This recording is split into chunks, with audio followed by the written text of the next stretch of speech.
Buenas noches para todas las personas que siguen a Ortega de Cassette. Tuvimos una demora de exactamente 6 minutos. Les pedimos disculpas, tuvimos unos inconvenientes con nuestras obligaciones diarias. Les habla acá el Doctor Vintage. Y tenemos hoy una velada vintage. Estamos acá uniendo orillas con Lalo Montes, es nuestro invitado. A ella nos envió participar de este video en vivo. Vamos a ver si la tecnología acompaña. Lalo es de Uruguay, está haciendo un trabajo investigativo sobre los orígenes del rock and roll uruguayo. Estamos esperando que la conexión se dé. A ver si me ves ahora. Maestro, vemos el techo, pero te escuchamos muy bien. Aumenta ahí. Computadora y ahí te vemos. ¿Cómo Ahí. va, maestro? ¿Todo bien? Todo tranquilo, disculpe la demora. No, por favor, vos, muchas gracias por la invitación y obviamente a toda la gente de Ortega y Cassette. Bien, Lalo, estábamos presentándote acá para los oyentes de Ortega de Cassette, contando un poco que estás haciendo un trabajo investigativo. Estamos hablando de distintas facetas, ¿no? Por un lado, de ser periodista, que es algo que creo que es muy notorio y patente en esta entrevista. También estás realizando reportajes, te estás moviendo con documentación de la época para abarcar todos los orígenes del rock and roll uruguayo desde los 50, comienzos de los 60. ¿Cómo surgió esta inquietud en vos de hablar de este periodo? Sí, en realidad siempre me pareció de que hay varias formas, de alguna forma de coleccionar, ¿no? Está creo yo, ¿no? Capaz es muy personal, pero está el coleccionista que compra discos capaz que para escuchar, para tener, llenar un estante, que es totalmente respetable, y también creo que está el coleccionista, que en mi caso por lo menos, que a veces tengo discos que en realidad capaz que no escucho, en realidad son parte como de un gran puzzle, donde algunos discos tal vez no son de mi agrado, o no es algo que yo escuche, capaz, como te dijera, de tango, pero es parte de una historia que tiene que estar. Entonces, ese tipo de coleccionismo creo que conlleva también de alguna forma esa parte, esa pata de investigación. O sea, de entender, de tener un disco en la mano, y más que nada cuando coleccionás algo como tan específico, ¿no? Porque una cosa es capaz de coleccionar y comprarse un disco, no sé, como me he comprado millones de los Beatles o de los Rolling, donde vos entras a internet y sabes la fecha de publicación del disco, de edición, sabes el productor, no sé qué, papá, y tenés toda la historia por ahí, ¿no? Cuando empezás a coleccionar cosas como capaz que rock uruguayo o argentino, ya más una cosa mucho más para atrás, donde la información escasea, es necesaria esa otra pata investigativa, que creo que cualquier coleccionista que está como en esa movida la va desarrollando, ¿no? O sea, naturalmente. Por lo menos me pasó a mí. Yo cuando empecé a coleccionar, me gustaba conseguir un disco y le hacía capaz que una entrevista a uno de los que tocó ahí. No lo hacía con un fin de investigación, sino para conocer más del disco y de colgado. Con el tiempo, esas entrevistas se fueron como acumulando, lo que es también todo el tema de los, lo que es todo el tema de los datos, ese tipo de cosas, y ahí fue cuando empecé como a armar la historia y dije, voy a empezar a coleccionar y enfocarme en esto.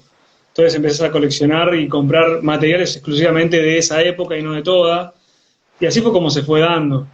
Después de que edité el documental Only Noise, en realidad, ahí fue donde empecé también como a despertar como otra, no sé, otro interés también, empezar a documentar. El documental me llevó 5 años.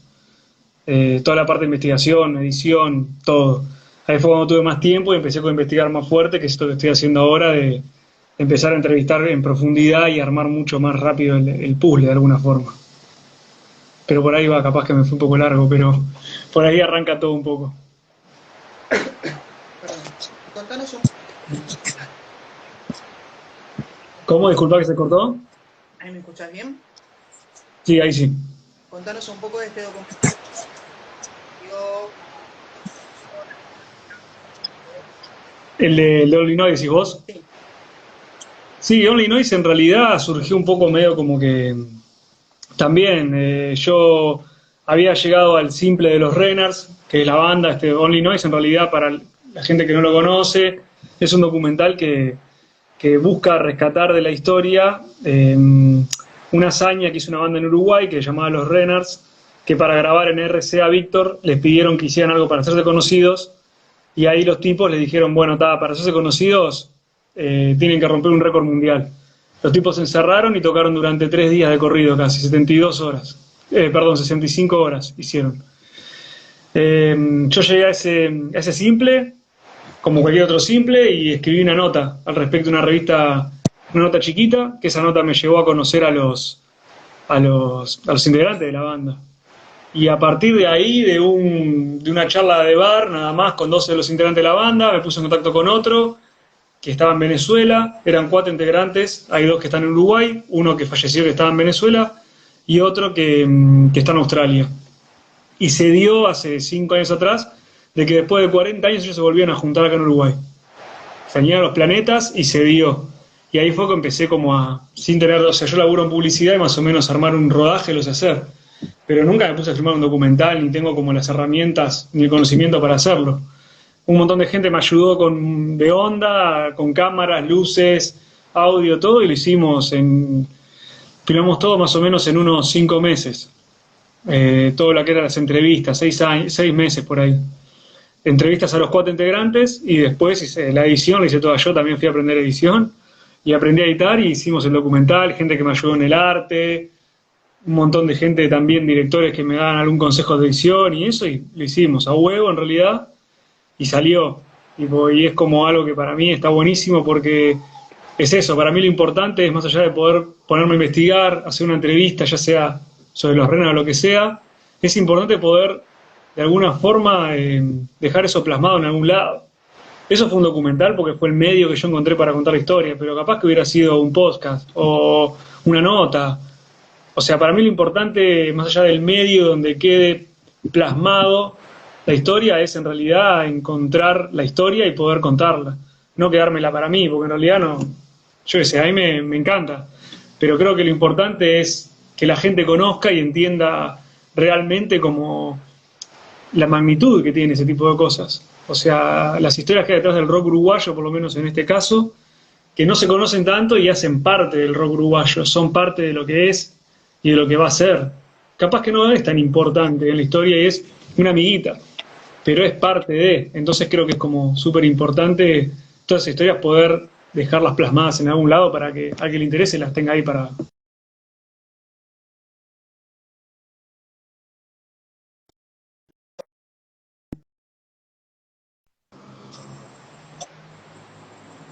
Se cortó un poquito. Ahí, bien, ahí estoy.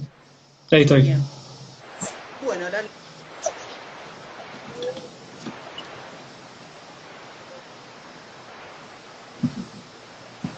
A ver, pará que se te está yendo el audio, ¿Ahí Víctor. me escuchás mejor?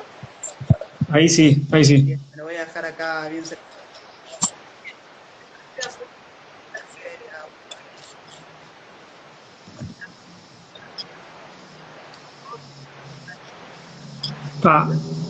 Contanos. Pará porque, perdón, Víctor, se te corta como el audio. Se te corta cuando empezás a hablar. A ver, dale. Bien. ¿Ahí me escuchan bien? Ahí creo que se escucha un poco mejor, por lo menos ahí creo que sí. A ver, ahí. Bien. Perfecto. Bueno, voy a preguntar Lalo un poco del cine de los años 50.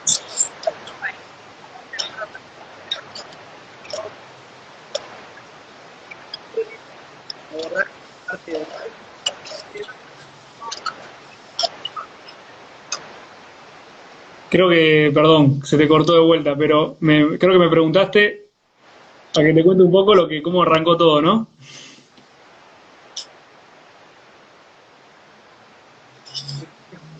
Disculpame que se me cortó. Estamos con algunos problemas. No, todo bien. ¿Qué me has dicho, Lalo? Todo bien. Creo que me preguntaste para que te cuente un poco cómo arrancó todo. Capaz. ¿Cómo? ¿Me preguntaste para que te cuente cómo arrancó todo? Sí. Contame un poquito de cómo arranca en Uruguay y la explosión del rock and roll. Bien, en realidad creo que como bien quedó claro, en el video, que en el audiovisual, que estamos todos los investigadores ahí, todos los que estamos colgados con esto, todo arranca en todos lados más o menos parecido, entre comillas, ¿no? Rock Around the Clock es como el gran detonador. Acá se editó en el 54, creo más o menos, que es este, Rock Around the Clock, original, Bill Haley, año 54 creo que fue, pero no mucho más de mediados del 55. Ese disco en realidad se ve mucho acá en Uruguay. Es un disco que, si se ve tanto, es porque vendió bastante en realidad. Entonces creo que está, como que la verdad que se vendió abundante. Después en realidad, acá como en todos lados también, Semilla de Maldad, la película, se estrena en el 1955, en octubre del 55. Se estrena Semilla de Maldad, que es la película que tiene de alguna forma esa banda. Es como hay una parte de la película que en realidad no forma parte ni del ni del guión de la película ni de nada, solamente está como banda sonora, creo que es al inicio, si no me equivoco, cuando lo está presentando, que aparecen unos pibes cantándola por ahí, unos gráficos, y ahí es donde en realidad, por lo menos para mí entender, es que se da la primera grabación del rock uruguayo, que es con Lucio Milena, que es esta, que es Rock Around the Clock, por orquesta de Lucio Milena. En realidad Lucio Milena era un italiano que vino acá en el año 53, si no me equivoco, ya en el 56, ya acá no estaba más. Se había ido para Buenos Aires y ahí, bueno, grabó en Colombia con un montón de gente, como Los Cinco Latinos, el que canta Piti Piti, que no me acuerdo el nombre ahora, no me sabe el nombre. Billy Cafaro, y bueno, grabó con un montón de gente. El tema es que acá en Uruguay, en realidad, todo el material que Lucio graba son todos valses, temas más como tirando a bandas de película, en realidad son versiones de bandas de película, de canciones de películas, pero muchas en realidad en el plan valses. Hay muchos discos de vals y muchos discos como de clásica de Milena. No hay nada de rock. Lo único que graba de rock es eso. Que en realidad el disco, si vos lo ves abajo, te dice que es parte de la banda sonora de Semilla de Maldad. El otro lado del disco no es un rock and roll, tampoco es un foxtrot, pero no es un rock and roll, es otra cosa. Entonces es como que es una grabación un poco, te diría, capaz que accidentada de alguna forma en realidad.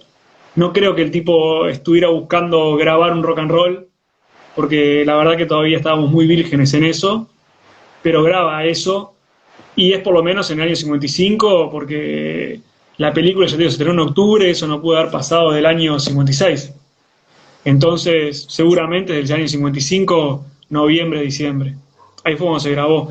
Es más, una cosa que hablamos bastante es que acá salió como Ronda de las Horas, no salió como Bailando el Rock, como por ejemplo en Argentina, que tengo entendido salió así. Es Ronda de las Horas. Así que seguramente responde a, como hablamos un par de veces en Brasil, tiene alguna conexión ahí, seguramente. Claro, es muy probable que la película, que se llama Maldad, Black Sangre, está bajado de Brasil a Uruguay, y eso explicaría por qué se estrena antes que en Argentina, ¿no? Porque en Argentina se estrena 30 de noviembre del 55, y ustedes la tenían en octubre. Por ende, también eso explica por qué Lucio Milena desarrolla tan rápidamente su grabación. Contame un poco del cantante, que a mí me llama mucho la atención de esta versión, que es un cantante con una voz bien de crooner, ¿no? Sí, el cantante se llama Nelson Briand. En realidad de él, la verdad que la información que tengo es bastante poca. Lo que sí tengo es que él era como dentro del circuito de las grandes orquestas, que cabe destacar también que esa es una orquesta de, capaz que de más de 15 músicos, ¿no? Como la de Washington Oreiro, que ya vamos a hablar, Walter Silva, Panchito Nolé, que no llegó a grabar un rock and roll estrictamente, como lo dice la palabra, un estilo de rock and roll, pero eran orquestas enormes que en realidad cuando iban a tocar, a amenizar un baile, los tipos tenían que tocar de todo. O sea, tenían que tocar desde un bolero, un cha-cha-cha y capaz que mezclaba un rock and roll. El propio Panchito Nolé me ha dicho que cada vez que tocaban rock and roll, la gente no sabía qué hacer. O sea, por eso no era como el estilo que ellos por lo menos elegían a la hora de hacer, vamos a decir, un set list, como le decimos ahora, ¿no? Entonces, en realidad era como algo más. Son pocas, y te diré por lo menos hasta ahora, de lo que yo tengo documentado, las orquestas que se dedican exclusivamente al rock and roll, que ya ya lo vamos a comenzar a conversar, pero en realidad Nelson Briand era un cantante que cantó también en otras orquestas y era como bastante característica como su voz, ya te digo, esa voz que vos decís como muy correcta, muy fina para algunos temas más que nada de jazz, y además tenía una pronunciación de inglés como muy perfecta. Según me cuenta, por ejemplo, Panchito Nolé o algún otro músico, que son pocos también los que quedan vivos de esa época, no estamos hablando del 55. Entonces es como que nada, en realidad el cantante, por lo menos ahora, no hay tanta información. Me imagino que tampoco ese es su nombre, debe ser su nombre artístico, porque Nelson Briand es como un nombre, suena muy artístico para ser el nombre real de un crooner uruguayo. El Briand es sospechoso, por lo menos, ¿no? Claro, bastante sospechoso, bastante. Después también en ese, bueno, en el 55 también se da alguna grabación, como por ejemplo graba Washington Oreiro, que lo tengo por acá, este es, en realidad es un 45, que graba la canción de buen humor, en realidad no es un rock estrictamente, pero es una canción que por lo menos tiene como ahí un ritmo que por lo menos Washington Oreiro, por lo menos hasta esa fecha no le estaba poniendo sus temas, por lo menos hasta esa fecha Washington Oreiro graba mucho cha-cha-cha y cosas por el estilo, ¿viste? Rumbas, cosas muy en ese plan, no hay nada muy rock and rollero. Sí, para ese año edita Pensilvania 6500, también edita un tema que lo pronuncio muy mal, que es Chatongoa Chuchu, creo que es, que también la graba Bill Haley en el 54, si no me equivoco, pero en realidad es un tema como de los 40. Entonces se empiezan a dar como esos cambios de ritmo ya en el 55, hay algún cambio como un poco más pesado, digamos, entre comillas, ¿no? Pero por lo menos la primera grabación que tenemos de rock uruguayo, por lo menos que yo sí tuvo como el inicio, es esa, es Lucio Milena. Antes de Lucio, por lo menos, si vos ves el catálogo de Sondor, no ha aparecido ninguna grabación, ni siquiera particular, como te dijera, de Rock Around the Clock. Claro. Es la primera que tenemos, por lo menos, editada oficialmente desde Sondor, que tampoco es un sello que se caracterice mucho en esos años de editar mucho rock and roll, ni siquiera en el 57 edita tanto rock and roll. O sea, siguen predominando las grabaciones de tango de Raciati y cosas por el estilo. En realidad, el rock and roll, por lo menos en Sondor, con frecuencia entra más, te diré, 59, 60. En el 57 hay algunos rock and rolls grabados, obviamente que se editan. También se le pone la etiqueta rock a cosas que no son tan rock. Eso también se ve bastante, en realidad, en el catálogo. Claro. Y de hecho Washington Oreiro en Argentina tenía ediciones y de hecho reediciones bastante posteriores, así que se nota que tuvo una presencia bastante importante. También recuerdo la reversión que hace de Jambalaya, bastante particular, porque una canción de country, pero él hace como una movida tropical. Sí, claro. Sí, con Washington Oreiro pasa una cosa rara que es, bueno, en el 57 graba esto que es Rock Around the Clock, el rock del cencerro, que también en este 78 tiene el rock de la Ruta 6. O sea, estamos hablando de marzo del año 57, creo que es que se edita, creo, y estamos hablando de ya es el segundo rock and roll, el primer rock and roll editado, por lo menos rock, más allá de Rock Around the Clock de Lucio Milena, es el de Walter Silva. Y es raro porque Washington Oreiro se reeditó muchísimo. O sea, mismo en los 78 de Washington Oreiro, que empieza a grabar en Sondor a partir del 48, más o menos, se reedita abundante. En 78 ya se reeditan, hay capaz que 3 o 4 ediciones del mismo 78 de Washington Oreiro, con diferente color de etiqueta. El rock del cencerro o los rock and rolls de él no están reeditados, salvo después en unas reediciones en CD que hace Sondor, pero reedita rock del cencerro nada más, que son unas reediciones como del 2000 y algo, no me acuerdo la fecha, salen en CD, pero en vinilo, por ejemplo, todas las reediciones que hubo de varios temas de él, viste, que recopilaban un montón de cosas ya de los 70 y los 80, no está reeditado los rock and rolls. Y eso pasa con muchos artistas también, no solamente con él. O sea, queda como la pauta también de que son como capaz que cosas que en la época no tiraron mucho, no sé cuál es mucho la explicación, pero te da la pauta de que no se movió tanto. Cuando son artistas y directores que vendían muchísimo. O sea, estamos hablando de Torreiro, que era el director de Uruguay en esos años. A partir de los años 40 hasta, te diré, entrado a los 60, capaz que 70, era un tipo que editó muchísimo, muchísimo editó. Y de todos los estilos que vos quieras, él editó Cha-Cha-Cha en los 60, perdón, Twist en los 60, o sea, con su orquesta. Era un tipo que estaba metido ahí, o sea, un tipo conocido, no era uno que grabó una vez un rock and roll, no, era una orquesta grande. Y es raro que no se hayan reeditado esos rock and rolls. Y teniendo en cuenta la particularidad de los rock. Y estamos hablando de temas propios, ¿no? Sí, temas propios los dos. Temas propios los dos. También como Walter Silva, que esos 78 yo no los tengo, pero también son temas de él. O sea, edita El Gorrito de la Tuba, creo que es uno de los temas, y el otro es Harvard Rock, que también está reeditado mucho tiempo después, y son temas de autoría propia. Y tengo entendido que grabó después otro 78 también con rock and roll, que ahora no me acuerdo de los temas, pero llegó a grabar algún otro más de rock and roll. Que también Walter Silva en realidad era una orquesta como si te dijera, no tropical, la palabra no es tropical, pero grababa mucho más como te dijera candombe. O sea, acá estaba más en esa movida. Es como que ya te digo, esas orquestas lo que hacían era grabar lo que más o menos estaba en el momento y capaz que lo mechaban, obviamente grababan porque tenían que comer, o sea, tenían que laburar.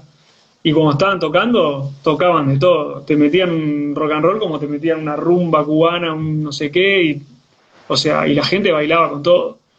Entonces, creo que también eso hace que eran orquestas también con mucho tiempo de actividad. Estamos hablando de Washington Oreiro, en el 55 era un tipo ya bastante grande, como Walter Silva, o Lucio Milena. Lucio Milena me parece que era un tipo no muy grande, pero tenía ya una edad bastante avanzada, como estaba con Uruguay. Él, si no me equivoco, vino en el 53, y no sé que él allá, por ejemplo, él es de Modena, creo que es de Italia, creo que se pronuncia Modena, de la zona de Italia, y ya él ahí tuvo orquestas de jazz, ya tocaba, hizo como unas giras todo por allá, por Italia después de la guerra, tengo entendido. Era un tipo que estaba bastante curtido y vino acá, la verdad que no sé cómo cayó en Uruguay, pero vino a Uruguay y estuvo solamente 3 años o 4 años, una cosa así, hasta que se fue para allá, pero era gente grande. Claro. Es importante, Lalo, porque en Argentina el paso de Lucio Milena por Uruguay es prácticamente desconocido.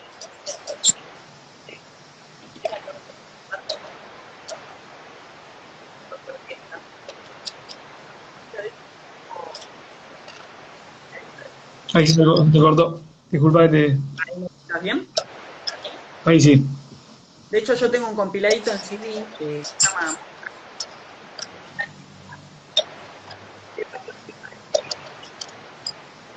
Pero...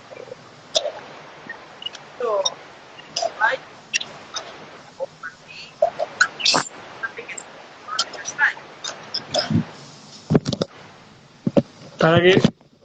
Disculpa que te esté cortando, pero se te corta el audio. No sé si se les corta también o se están oyendo. ¿Ahí me escuchas mejor? Ahí yo te escucho bien, ahora sí. Bien. No, te preguntaba un poco por el rol que tuvo Lucio Milena en la radio uruguaya. Sí, él estuvo muy vinculado, creo que era la radio El Espectador, si no me equivoco. No me acuerdo ahora cuál es la radio, pero él estuvo muy vinculado a un programa llamado Los Ris.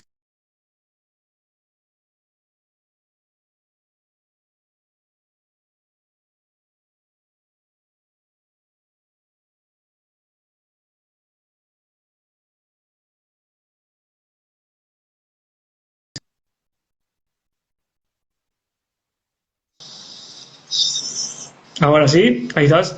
Sí, recién se recortó. ¿Te escuchaste a los Sí, risatos? Los Riotónicos en realidad era un programa de radio donde, nada, tenían como diferentes sketches y cosas por el estilo, y Lucio era parte de la dirección musical. Ahí fue un programa que bastante escuchado, si ves diarios de la época, es como que está bastante comentado. y Lucio ahí tuvo preponderancia, hay un montón de discos grabados de él, o sea, hay mucho también, mucho 78, por ejemplo, con Barry, que era un comediante como muy conocido acá en Uruguay, también con una trayectoria enorme de radio, televisión, también tiene grabaciones con él. O sea, por eso te digo, es como que era un tipo muy multifacético que en realidad nunca se dedicó al rock and roll. Esa grabación es algo como muy de casualidad. O sea, además, Semilla de Maldad es una película que generó bastante, en el 55 generó bastante controversia de alguna forma. Lees las críticas y las críticas la matan, en realidad. Entonces es como que decís, ¿por qué habrá grabado eso? Cuando en realidad no estamos hablando de que es una película donde el rock and roll es preponderante. En realidad es una película donde el rock and roll ahí es meramente como, te diré, como un ingrediente que si no estaba, capaz que era lo mismo en esa película. Entonces es como, me llama la atención que hayan elegido como escena para grabarlo. Eso me llama poderosamente la atención. Y más que haya sido Lucio Milena, que graba mucho vals, mucha cosa que no tiene nada que ver. No es una Claro. orquesta de jazz de última, que agarran ese tema y le hacen una reversión o alguna forma, ¿no? Es como un músico que nada que ver con el rock and roll, ni por lo menos ni con el jazz estrictamente hablando, ¿no? O el jazz moderno o algo por el estilo. Por Claro. eso es raro, creo. ¿Y la prensa uruguaya qué recepción hace de Semilla de Maldad? Que contabas que hubo críticas negativas.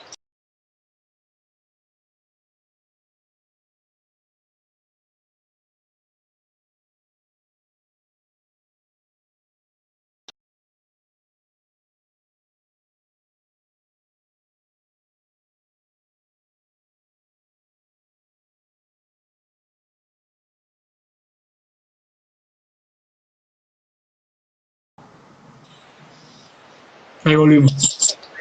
Sí, tranqui, tranqui, a mí también se me cortó. No, en realidad las críticas son bastante. Creo que hay tremenda tormenta, sí, salado. Creo que en realidad perdón, las críticas que hay de la película en realidad son bastante negativas. O sea, no hay como. Todas las críticas que he leído siempre hablan de lo mismo, de que es como un guión que en realidad no dice nada. Quiere poner como un tema en el tapete que es, bueno, la delincuencia juvenil.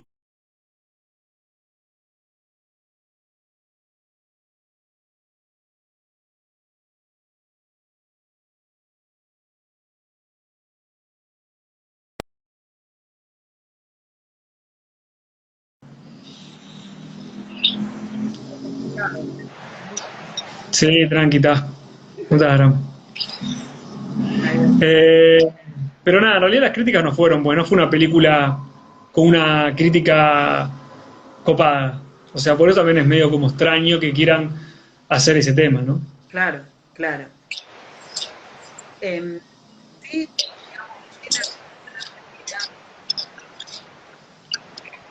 tiene Jorge Mario Rodríguez.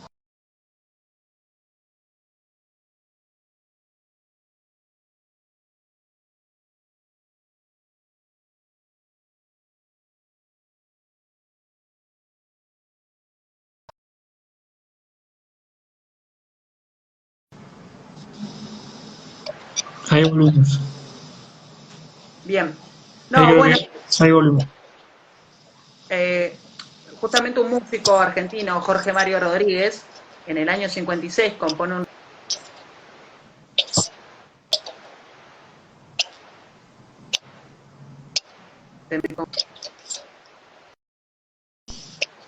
No, Lalo, ¿querés que pruebe con hacer otro live? Corta todo. Sí, dale, dale. Si querés Dale, dale, cortamos y volvemos a entrar. dale, total, Dale. este lo guardo. Dale. Sabes. Estamos acá de nuevo en Ortega y Cassette. Estamos teniendo unos problemas bastante fuertes de conectividad. Pensamos que era tema de audio, pero no, no es tema de audio. Hicimos las pruebas en el interín. Estamos acá con Lalo Montes, desde Uruguay. No, el parte meteorológico habla de una tormenta en el Río de la Plata. Por favor, a las personas que se están uniendo, digan si me escuchan bien en este momento. Me estuviste revisando y estuvimos revisando y parece un problema de internet. Ahí está entrando Lalo. A ver si La segunda, hola. Acá estamos. Me parece que ahora mejoró el clima. Sí, ahora te escucho mucho mejor. Es que parece que no es problema de audio. Yo me asusté, dije, no, mi celular No, no no, anda, no, claro. pero sí, sí. Bueno, Sí, creo eh, que hay una buena tormenta o algo por el estilo. bueno, Lalo, estábamos hablando de las primeras grabaciones de Uruguay. Si te parece que empecemos a escuchar un poquito del material de Lucio y Dale. Podemos escuchar lo que es, bueno, sí, el primer material de Lucio, en realidad que es Ronda de las Horas, de año 55. A ver si lo escuchan más o menos bien.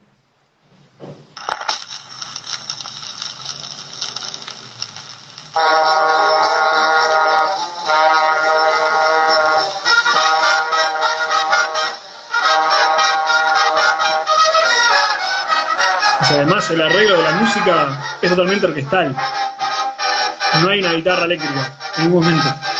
Put your glad rags on and join me, hon. We'll have some fun when the clock strikes one. We're gonna rock around the clock tonight. We're gonna rock, rock, rock till the broad daylight. We're gonna rock around the clock tonight. When the clock strikes 2 and 3 and 4, if the band's slow down, we'll yell for more. We're gonna rock around the clock tonight. We're gonna rock, rock, rock till the broad daylight. We're gonna rock around the clock tonight.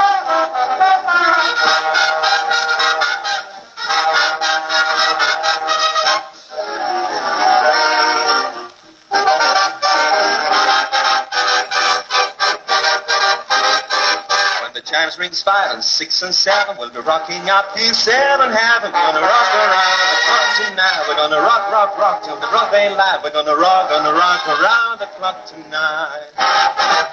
When it's 8, 9, 10, 11, 2, I'll be going strong and so will you. We're gonna rock around the clock tonight. We're gonna rock, rock, rock till the broad daylight. We're gonna rock around the clock tonight.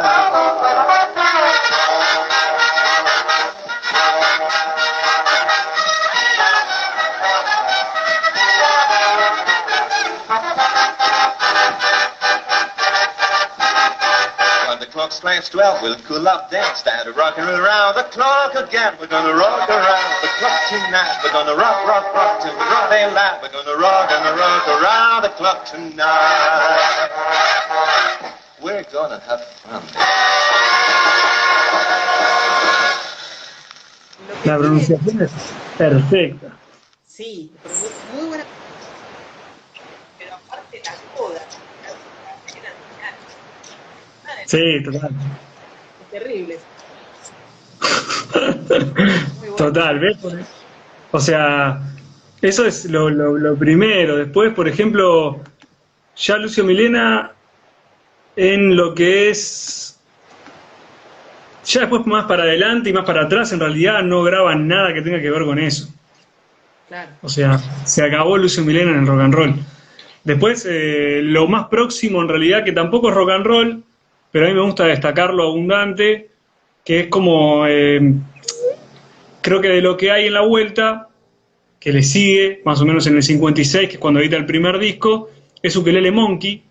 Ukelele Monkey era un tipo que, más que nada deportista, en realidad era escribano, arrancó también bastante viejo, o bastante grande a editar y a ponerse, era un tipo que le gustaba mucho la música. Hace unos años me acuerdo que me junté con el hijo y me contó bastante de él. Falleció hace muchos años ya él. Pero era un tipo que le gustaba mucho la música. Y tocaba el ukelele, que era muy raro en la época. Estamos en el año 56. No como ahora que está de moda.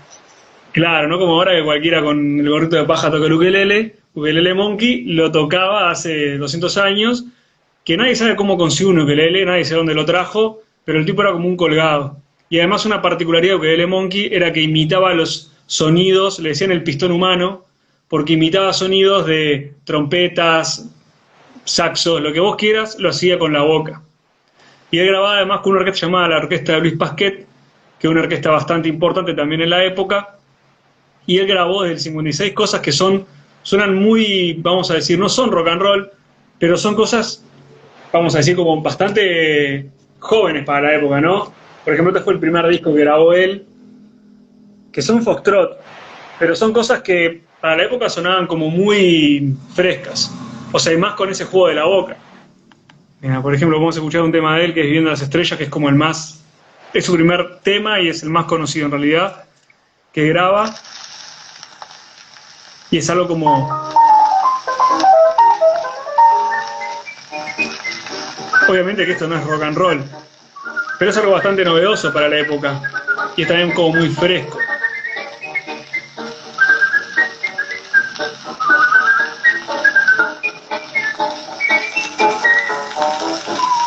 Se llamaba Roberto Negro, en realidad.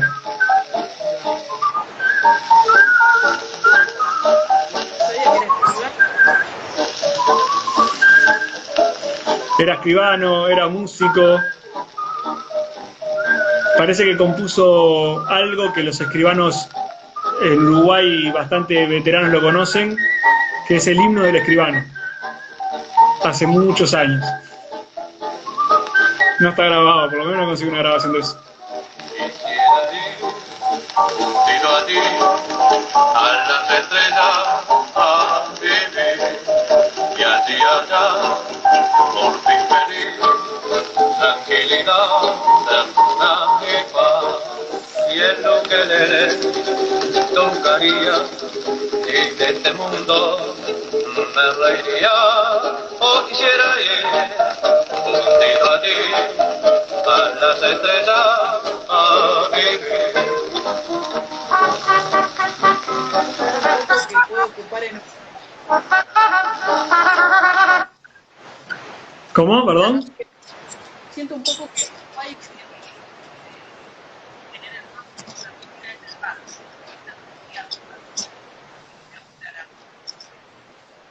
Perdón, pará, se te cortó, se te está cortando de vuelta. Ahí, Sí, pero es más de conectividad. sí, sí. Bueno, no, lo que decía que quizás ukelele puede ocupar el rol que tiene Elder Barber.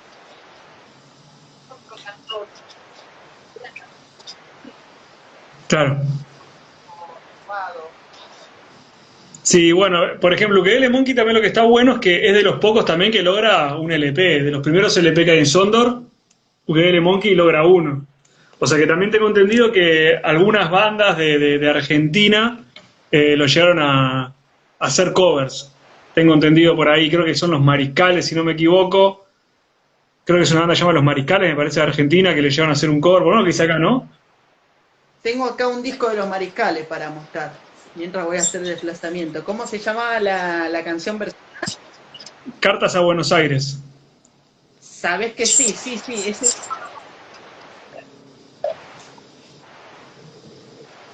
Ellos le hicieron el cover teóricamente de Cartas a Buenos Aires. Claro. Ahí voy a...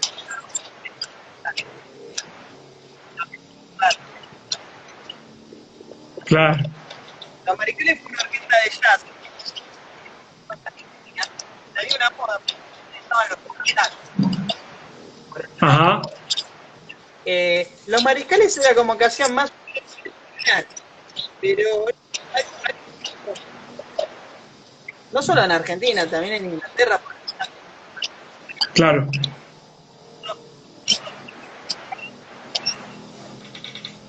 Ahí se te cortó.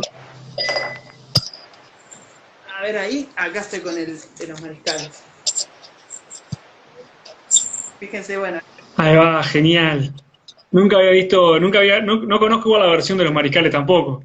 Está Cartas a Buenos Aires, sí señor. Sí señor, no sé. Roberto Negro, creo que es, o Roberto Negro, no me acuerdo ahora. Creo que es Roberto Negro, sí. Exactamente. Así que bueno, encontramos otro cruce de Argentina-Uruguay. Total. Eso fue el año, ese tema es del año 56, tengo entendido.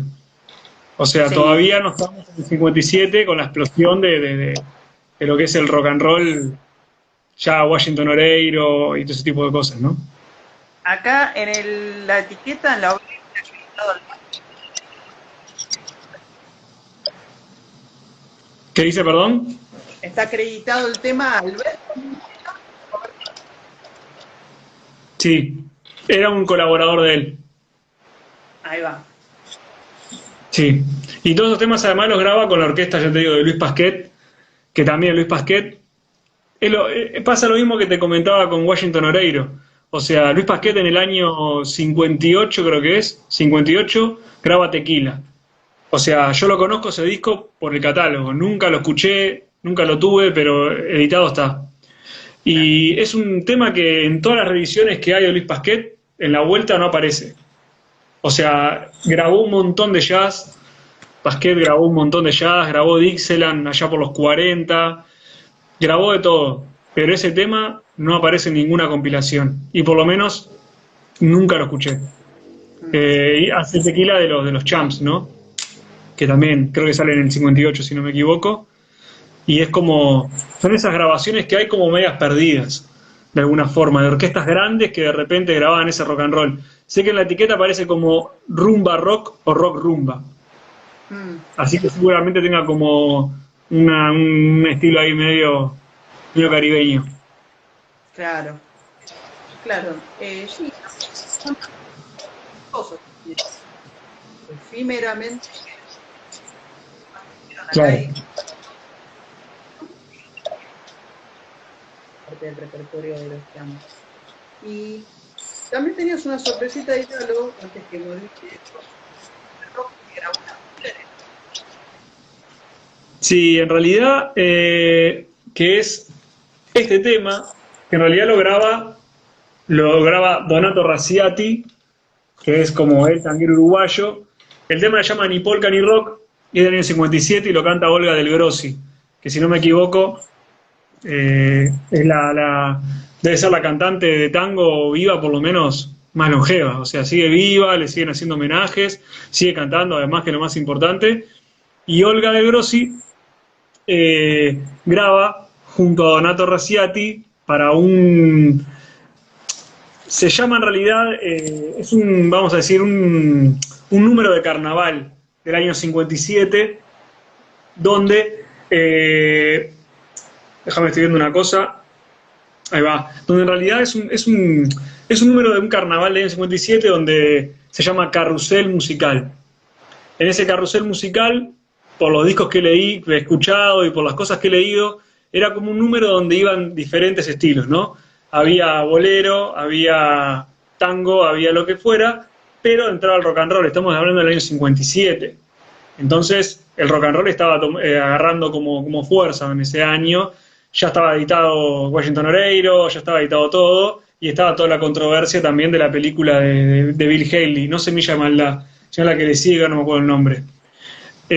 También todas las críticas y el baile de rock and roll impuro y no sé qué, no sé cuánto. Entonces, que esté cantando en carnaval, esté habiendo algo de rock and roll, está bueno porque da la pauta de que era algo popular, por lo menos en ese momento. Y ese tema, por lo menos lo que yo tengo, y hasta donde me ha llevado mi trabajo, por lo menos, es el primer tema que encuentro de rock and roll, que tiene dos particularidades. Una que es una de las primeras fusiones, o sea, entre lo que es la polka, el rock and roll y el tango, porque es un tema que ahora lo escuchamos y tiene de los tres estilos, y además que hay una voz femenina. O sea, estamos hablando del 57, todavía los TNT no habían grabado, no estaban casi que ni formados, o sea, los TNT o estaban ahí cantando en algún cumpleaños, pero no estaban ni formados. Entonces, es como la primera grabación que por lo menos tengo yo entendido que canta una mujer y que tiene una fusión interesantísima que ahora vamos a escuchar. Cosecha 1957, además, también Donato Razziati, tanguero de ley.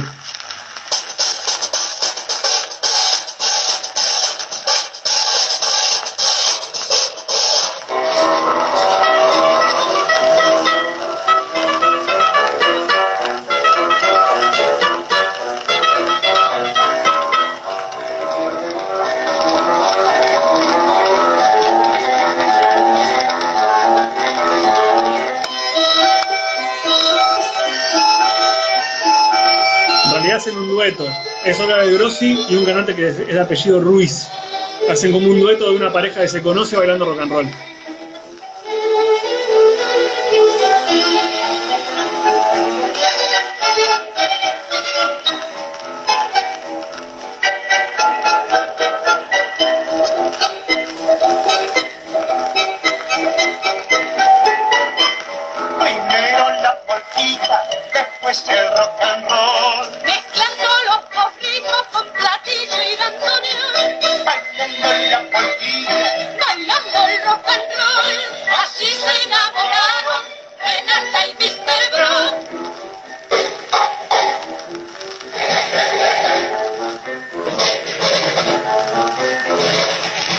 Esos quiebres de bata están de más.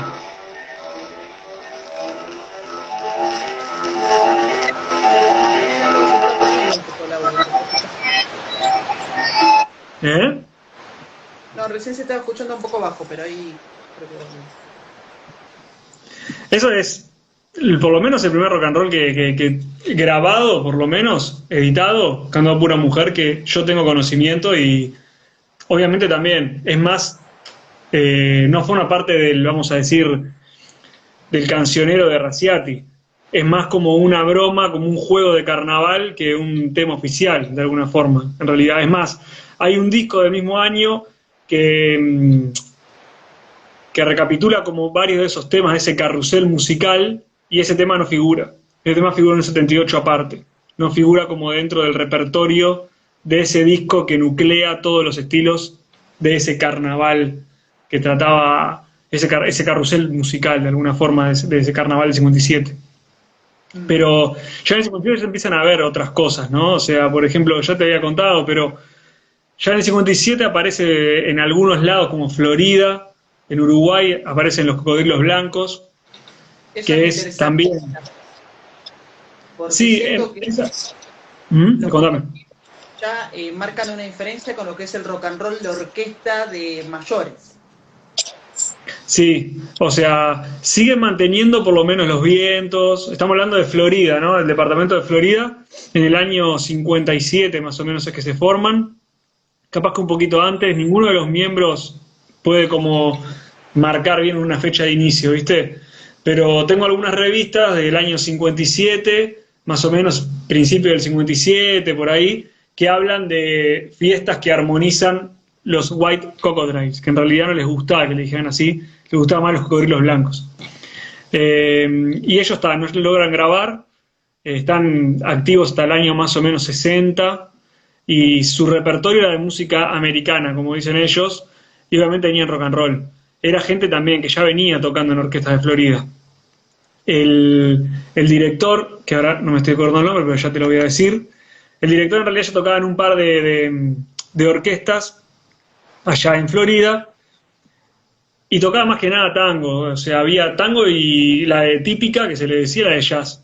Y Ladislao Cetrulo, que es este director de la orquesta Los Cocodrilos Blancos, arma esto porque empezó a ver como que había un movimiento diferente en Florida.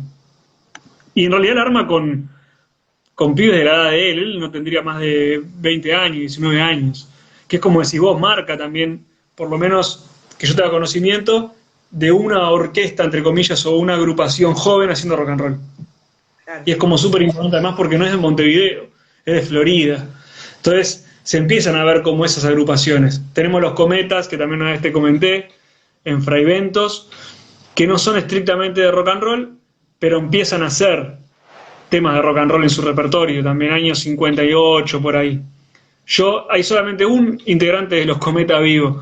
Él no sabe decirme si los Cometas es un nombre que esté emparentado de alguna forma con Bill Haley. O sea, se tiene que caer de maduro que sí, pero él dice que no se acuerda, que se le habrá ocurrido alguno por ahí en realidad, ¿viste? Es gente muy grande, estamos hablando de músicos también que no es que tuvieron esa orquesta o esa agrupación, son músicos, gente grosa dentro de lo que es el espectro musical de sus departamentos y gente que también se fue para afuera. Lado Cetrulo está en España y dejó de tocar música hace un montón de tiempo, está dedicado a otra cosa. La persona que no me acuerdo el nombre ahora tampoco, de la orquesta de los Cometas, es un tipo que tocó en Europa, es profesor de música, o sea, son como fragmentos muy chiquitos de su vida, ¿no? Entonces a veces es difícil como que recuerden detalles que capaz que uno quiere rescatar. Aparte, convengamos que justamente hubo en el mundo una fiebre por llamarse cometas, ¿no? Porque en Brasil hubo también en Guadalajara, en México, también hubo cometas en Uruguay, los que contas en Fraiventos, nosotros en Argentina, que un poco los cometas argentinos, que acá en Ortega y Cassette hicimos varias entrevistas a sus integrantes, plantea también la transición de orquesta a banda juvenil. Transición porque no es algo deliberado, no es que alguien se levanta un día para otro y digo, hoy no somos más orquesta, somos más. Son transiciones que se dan naturalmente. Y bueno, también hubo cometas acá en Tres Arroyos, en Neuquén, en Santiago Claro. del Estero, en Punta Alta, o sea, claramente marca la repercusión de Virjale. Y te iba a preguntar si los cocodrilos blancos es una referencia a Hasta luego cocodrilo. Sí, sí, eso confirmadísimo por integrantes de esa orquesta, que la verdad que por lo menos hay bastantes más vivos que los cometas. O sea, y sí, es una clara, es una clara respuesta a Bill Haley, seguro. Ya lo han confirmado. Pero así se dan otras orquestas por ahí, viste, sueltas, en realidad. Pero también pasa mucho de que el interior, por ejemplo, es eso. Las orquestas tenían que vivir, que tenían que comer. La gente no escuchaba rock and roll, nada más. Entonces tocaban de todo. Está bueno rescatar esas orquestas que empezaron como a meter en su repertorio algo de rock and roll. Es Vos así. también tenías rescatado una orquesta que era Santa Bárbara, ¿puede ser? No, Santa Mónica. Son estos de acá, estos son 45 de ellos. Ahí va. Santa Mónica, que acá hacen un tema, que es lo que te decía hace un rato. Hacen un tema que es un cover, no me acuerdo de quién ahora, pero es Hola, hola, hola. Y es un tema que dice rock. Lo escuchás y lo que menos tiene es rock ese tema, pero aparece como rock. Editado en 78 es que no tengo, que también seguramente ese tema aparezca como rock. Y también son más, te diré que del 58 largo, ya Mm. más. O sea, ya es un disco un poquito más para adelante en realidad, pero no tienen mucho más rock que eso. Después, obviamente, que para mí también son importantísimos, están los TNT, Mm. que está, acá arrancan, según Nelly, que es obviamente la voz femenina de los TNT, del trío, arrancan en el 57 a cantar. Ellos llegan a Uruguay en el 48, que en realidad los TNT casi que van para Buenos Aires, según me cuenta Nelly. O sea, el padre medio que de pedo, tenía unos familiares en Buenos Aires, pero cuando estaba en el barco viniendo después de la guerra, vino para Uruguay porque conoció a unos que venían para Uruguay, se copó y se vino para acá. Pero casi terminan allá, antes de tiempo. Y, y acá grabaron en el 59 lo que es su primer 78, que es este de acá. A ver si ahí ya son los TNT, obviamente. Sí. Capaz que por el Nike lo tengo ahí. Este es del 59 y ya después en el 60 obviamente ya están allá en Buenos Aires y graban eso y todo ese tipo de cosas, pero acá grabaron también y grabaron con Ukelele Monkey, también grabaron este tema con Ukelele Monkey y con el maestro Ever Escayola, que es como, según Eli, es la persona que los ayuda a los TNT de alguna forma como a entender la música, ¿viste?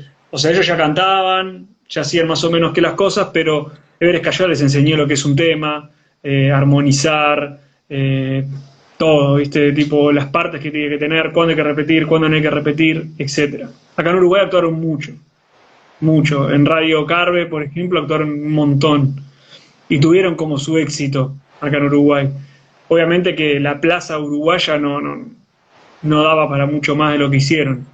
Grabar ya era como una cosa bastante difícil. Y bueno, en Argentina tuvieron la posibilidad y la suerte de caer con Mejía en RCA. Y los hermanos Espósito detrás de eso, ¿no? Abriendo Total. aparte casi que el trío ítalo-uruguayo de los TNT. Ahí se cortó, ahí volvimos. Casi que los TNT abren a Ola en Y ahí volví. Argentina, prácticamente. Inauguran, son de los Sí, primeros. en realidad, Reclamo. bueno, eso es algo que siempre, sí, eso siempre que en realidad me genera un poco de dudas, ¿no? Porque en realidad eso es en 78 en el catálogo Vic, creo que es el disco número 11, pero antes ya había editado Cohen, Marty Cohen creo que es, Rocky Pontoni ya había editado, Sí, o sí. sea, he visto alguna revista argentina hablando de la nueva ola anterior a los TNT. Y te diría O sea, que creo que... sin el nombre formado, pero ya se ve, por ejemplo, Jolly Lance ya actuaba en la tele, junto a Raúl Lavie, Claro. ya se ve Claro. Pero creo que eso fue un hitazo, primer gran golpe de la nueva ola. Aparte, bueno,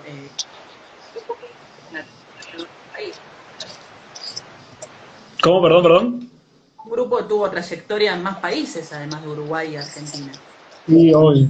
Sí, por supuesto. O sea, todo lo que es la gira latinoamericana de ellos en el 61 ya es como bastante grande. Ya en Argentina, estuvieron hasta el año, si no me equivoco, fue en el 60 y estuvieron hasta el 62. Y ya ahí ya editaron 2 discos, un montón de simples y 45, o sea, editaron abundante. Después fueron a España, que también tuvieron ahí como su... Creo que no fue tanto, ahí ya empezaron como a bajar un poquito capaz, pero editaron abundante también, en España, en el sello con RCA, siguieron después con Belter, y después volvieron a Argentina, ya en el 64 creo que fue, 65, porque en el 64 hicieron Eurovisión, y ahí grabaron creo que un par de simples más y medio que ya la cosa se terminó. O sea, no mucho más que eso, ya cuando estaban ya explotando otra cosa, ya estaba todo virando para otro lado, ellos intentaron ahí, bueno, el último simple de ellos, que yo no sé si es el último, pero está Llévame, Llévame, que está es una canción que está en una película que también con Enrique Guzmán, que no me acuerdo el nombre de la película, pero ellos aparecen, está Violeta Rivas, Enrique Guzmán, están los TNT, graban Llévame, Llévame, que para mí es el mejor tema de los TNT, y tiene un corte bien beat, o sea, pero te das cuenta que no... Es como un beat que todavía sigue con el chip del foxtrot de los 60, ¿viste? Y ahí no les da más y ya ahí se separan. Además también ya tenía uno, ya estaba con familia, otro ya estaba empezando con el estudio TNT, Team, Claro. entonces ya está. Mucha gente conoce en Argentina los estudios TNT y no hace el link donde se grabó Claro. La Bala, donde se grabó La Bomba de Manal, donde se grabaron Todo. un montón de cosas fundamentales y tiene que ver con eso. Pero aparte, en Puerto Rico, Tom es un héroe nacional. Sí, sí. Sí, Tim allá en Puerto Rico es. O sea, bueno, ahora falleció, ¿no? Pero es un tipo que está totalmente arriba, en el altar, está a lo más alto.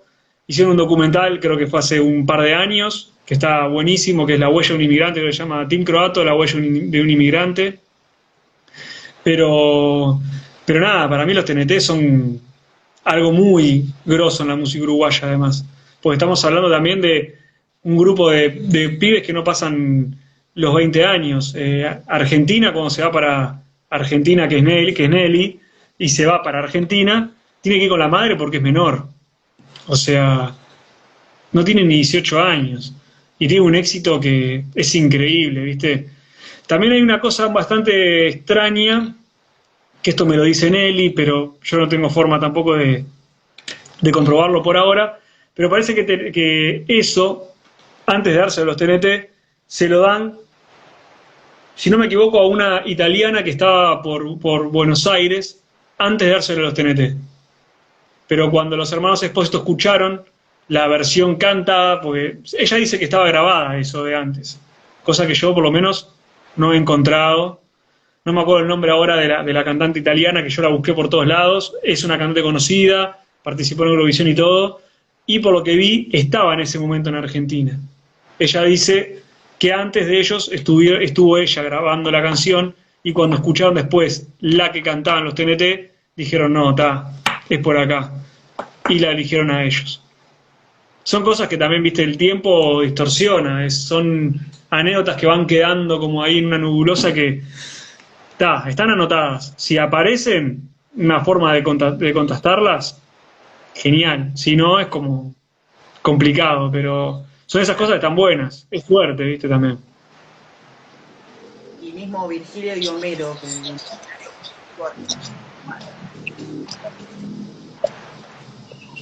Ahí se te cortó.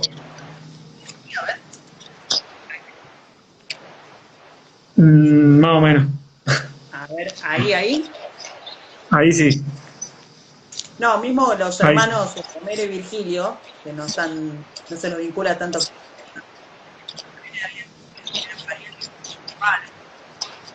Sabían, sí. cantado con ellos, aparte de la pareja que con la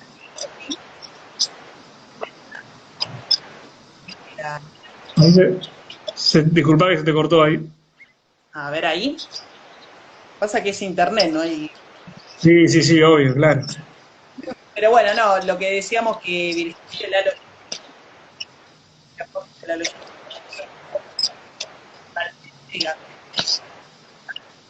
Claro. claramente estaba muy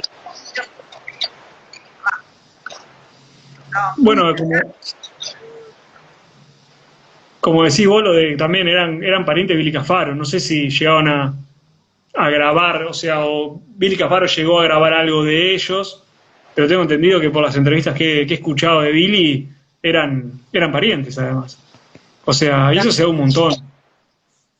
Es como, por ejemplo, también Pocho Pérez, de acá de Uruguay, que también se va para Brasil en el año 53, creo que es que se va, y participa de las grabaciones allá, de las primeras grabaciones, o estaba, creo que de director en la orquesta, de las primeras grabaciones de Rock Around the Clock, que no me acuerdo ahora de las actrices que lo graban y la cantante, pero estaban ahí, tipo, era tanguero también, yo que sé, tocaba el piano en la orquesta de Julio Sosa. O sea, llegó a grabar cosas de tango con Julio Sosa, los temas que grabó acá Julio Sosa antes de irse a Buenos Aires, y estuvo metido ahí también. O sea, todo. Me parece que está buenísimo ese tema de que todo medio que pasa como por casualidad, por probar algo nuevo nada más, que es un estilo que está medio que explotando, y los tipos graban ahí y ni idea de lo que están haciendo, pero por lo menos lo están haciendo bien. O sea, porque los temas que hace Washington Oreiro están buenísimos. O sea, te das cuenta que son músicos que conocen la música y pueden perfectamente llevarla a lo que quieran. Te graban un bolero como si lo hubieran inventado ellos y te graban un rock and roll, que casi que como decir que por lo menos en estos lados lo inventaron ellos. Entonces, son tipos que saben lo que están haciendo, que está bueno, pero también son menos los que tenemos por lo menos acá, los inexpertos que les sale medio que ahí, pero igual está bueno. Eso falta, por lo menos acá en Uruguay no hay tantos. y de hecho la nueva ola ¿no? Todo bien, gente como Teddy. ¿Me preguntaste si grabó? No, te preguntaba un poco por la nueva ola uruguaya. Sí, en realidad acá tipo se empezó bueno, primero la nueva ola, o sea, o por lo menos lo que conocemos como nueva ola acá en Uruguay, había como mucho trío, ponele, ¿no? Por ejemplo, Nelo Delfino, que es como, vamos a decir, nuestro nueva olero por excelencia, el que grabó más, por lo menos este es el primer disco de él. Grabó en unos 78, pues este es un 33 de un EP. Él era ya un crooner de una orquesta que llamaba, ya te digo, de Alberto Girondo. Con él llegó a grabar, pero antes fue crooner de un montón de orquestas. Hay una de San José que no me acuerdo el nombre. Y él después formó parte del elenco, que ya era más Club del Clan, por decirlo de alguna forma, ¿no? Que llamaba El Álbum, que también lo pasaban por Canal 4, y era el mismo formato que el Club del Clan. Era un grupo de amigos o de músicos que vivían diferentes situaciones, sketch, que estaban entrelazados a través de música, donde cada uno tenía como su estilo y sus canciones. Obviamente que no se puede ni comparar con lo que es la movida del Club del Clan, porque acá la nueva ola Club del Clan, para decirlo de alguna forma, no llegó a grabar mucho. En realidad el que más grabó fue Nelo, pero bastante después. Estamos hablando de que acá el Club del Clan argentino se empezó a emitir en el 63. Creo que arrancó allá en el 62, si no me equivoco. Y acá se empezó a emitir en el 63. Al toque acá salió un programa en Canal 12 que se llamaba Smowing Club. Que ahí era también el director musical era Panchito Nolé. Y ahí eran muy guachos los del elenco, muy guachos, muy chicos. 15, 14 años. Entonces no tenían como una experiencia los del elenco, ¿se entiende? Era tipo hacían como una especie de casting y los que más o menos cantaba bien entraban al programa. No había como, no era gente de carrera, como por ejemplo pasó con Palito o Lalo Franzen, gente que ya tenía una carrera, Johnny obviamente, o Violeta Rivas. Con el álbum, que surge en el 64, ellos sí ya tenían todos como una carrera. Estaba Nilda, que era como la cantante femenina, una de las cantantes femeninas que ya había tenido el trío Los Picolinos, que graban también rock and roll en el 61 acá en Uruguay, graban Fugitiva, que es Runaway del Llano en realidad. Muy bueno. Es esto. Tremendo. Y graban un tema acá que se llama, que es un rock, que se llama Onomatopéyico. Y es un tema que solo son ruidos. Y está espectacular. Sí, a ver, déjame buscarlo. Eso es del año 62. Es más, ahí toca Sadi, Alfredo Sadi, que es el hermano de Sadi, que está en Argentina, que es un tipo que toca folclore y tango, que es un zarpado en realidad. Ellos eran los guitarristas de los TNT, los dos hermanos Sadi. Cuando los TNT se van en el 60 para Argentina, este Sadi, el más chico, Alfredo Sadi, se queda en Uruguay, se viene por Uruguay. No se va a Argentina, pero tocan un par de shows, no llega ni siquiera a grabar, y vuelve por Uruguay y forma el trío Los Picolinos con Julio Cheda y Nilda, que también son parte de la nueva ola uruguaya en el 64, en ese programa que te digo del álbum. Que Julio Cheda además después también estuvo en Argentina, y hay unas historias increíbles cuando graban allá. Pero para que te voy a mostrar Los Picolinos. Con Fugitiva, que hacen un solo, creo que es de flauta, que es increíble. También formato trío, ¿no? Formato trío vocal, vamos a decir de alguna forma.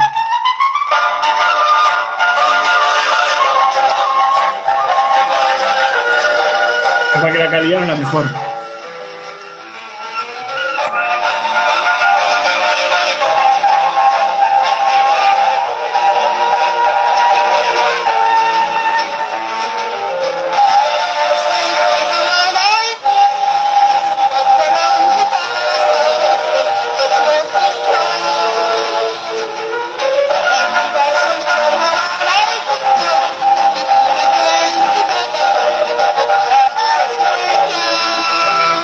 Año de 61 es esto, perdón.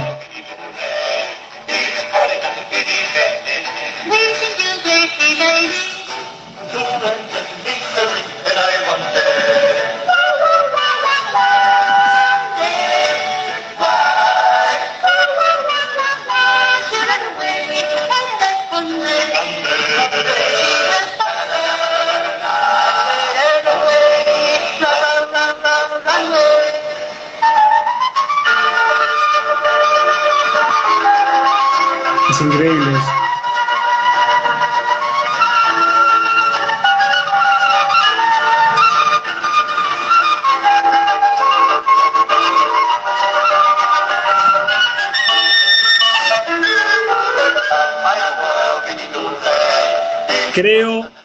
Creo, por eso tampoco lo pueden como, no se acuerdan mucho, pero el director musical de ese simple es Panchito Nalé. Pero no lo recuerdan mucho.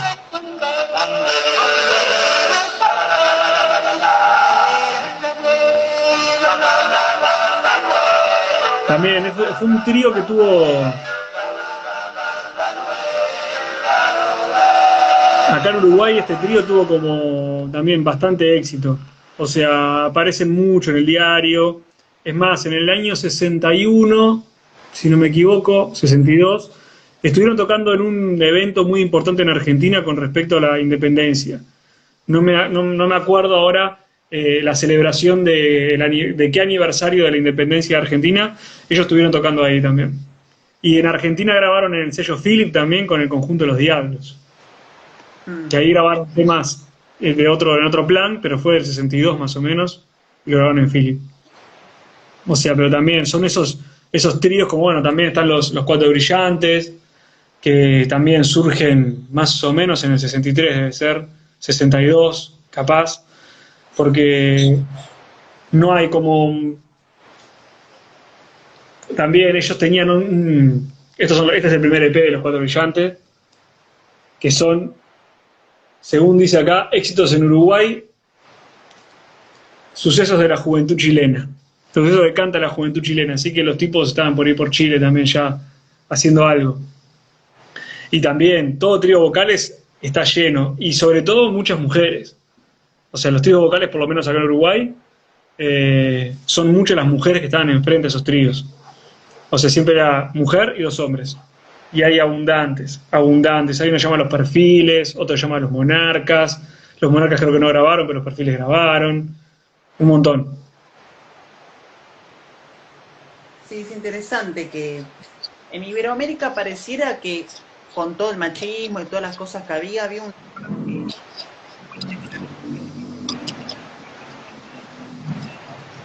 tantos, de miles, estamos hablando de todo. Hoy justo me pasaron... ¿A él me escucha Perdón, mejor? te acordó que me dijiste... Sí. No, y hoy justo me pasaron también un conjunto...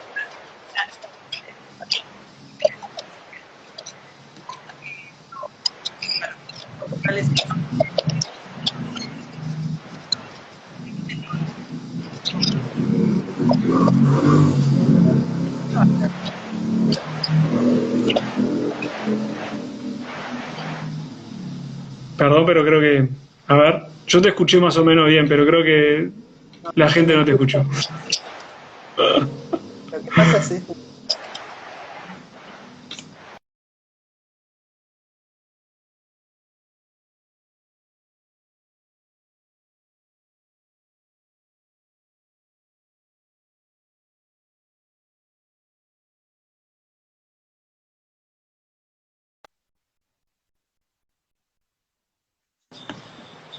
A ver ahí. Ahí volvimos. Ahí Ahí volvimos. igual, Ahí estamos. mejor. Ahí estás mejor. Lo que Ahí está pasa mejor. es que le contamos. No, bueno, que no pasa. Pasaba más. Todas mujeres. No, Claro. aparece. Sí, lo que sí no se da mucho es, por ejemplo, ya en la etapa más beat, ya no se ven tantas mujeres, por ejemplo, ¿viste? O sea, sí se ven como solistas. Por ejemplo, acá en el 63, creo que es 64, 63, creo que es 63, debuta Roberta Lee, pero es una solista en realidad, que hace como una cosa más jazz, graba con el Quinto, un simple como en el 67, creo que es 60 y pico. Después hay otro trío vocal que también es un trío que se llama Los Yen, que llegaron a grabar más en el 64, se forman como en el 63 también, pero después las mujeres como que empiezan a perder un poco de lugar de alguna forma, por lo menos en el beat. ¿No? Ahora capaz que no se me está viendo ninguna banda que tenga como una mujer al frente, ¿viste? Ya en el 63 empezás a ver como otro tipo de conjuntos. Están los Teddy Boys, están los Encadenados, que son como los futuros Mocker, está, por ejemplo, los Malditos, que de ahí después se convierten en el Quinto, viste, yo qué sé, están los Hot Finger, los Martin Brothers, son todas formaciones que empiezan como a hacer rock en castellano. Ya el rock venía en castellano en el 50, pero empiezan a hacer...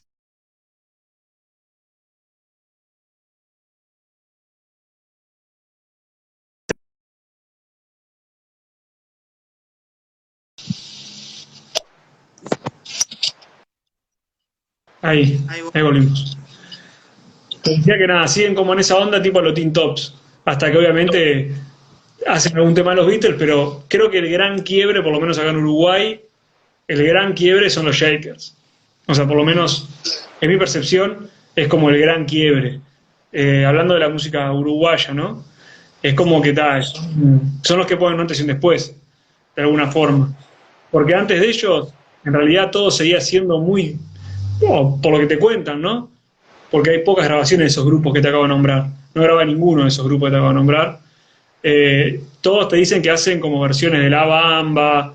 Alguno hace una versión ahí de propia, alguna cosa, pero en realidad son los Shakers los que estamos hablando de de músicos que tenían una experiencia del carajo, ¿no? Los Fatoruso, Pelín, Cayo, ya venían tocando y grabando de cuando eran guachos en los festivales de jazz. O sea, esto del 61, y acá, si no me equivoco, están los Fatoruso ya acá. O sea, por lo menos está Osvaldo, creo, no me acuerdo. No me acuerdo ahora quién está. Ahí va, está Osvaldo, y ya están grabando acá, y no sé, Osvaldo capaz que tenía, no sé cómo tenía ahí, pero estamos hablando del 61. Y también está el Festival de Jazz, y ellos están grabando ahí en el 63. Y además escuchar la tocada de ellos sí es totalmente diferente. Estamos hablando del trío Fatoruso, ¿no? Tipo cuando en el Festival de Jazz del 63, con el padre, y la detonan. Entre nosotros, ellos también fueron en antes y después en Argentina. Claro.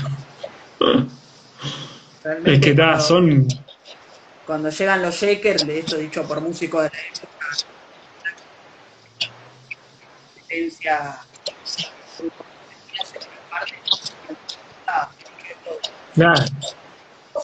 Sí, no.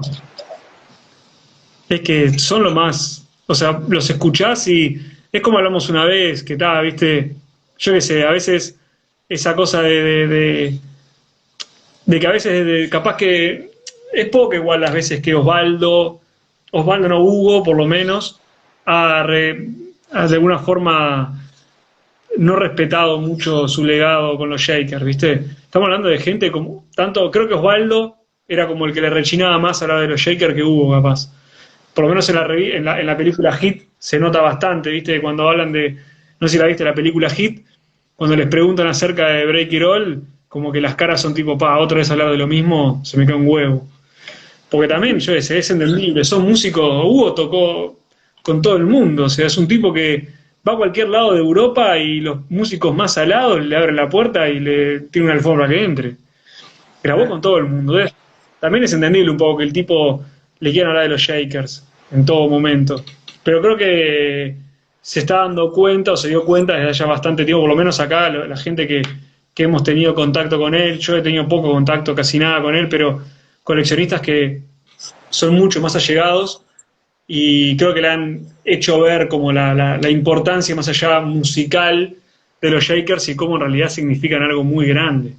O sea, ahora con la reedición que hay de los discos de ellos, que los reeditaron hace poco, en vinilo y todo, los escuchás y son espectaculares. O sea, no tienen nada que envidiarle en ninguna banda inglesa del 65. O sea, nada. Y Lalo, ¿cómo describirías el sentir general que hay en Uruguay con el rock pre-Shaker? General. No, con mucho interés. La verdad que... ¿No? En Argentina es como que, bueno, los Tres Gatos todavía está escuchando por popular. En Uruguay claro. estamos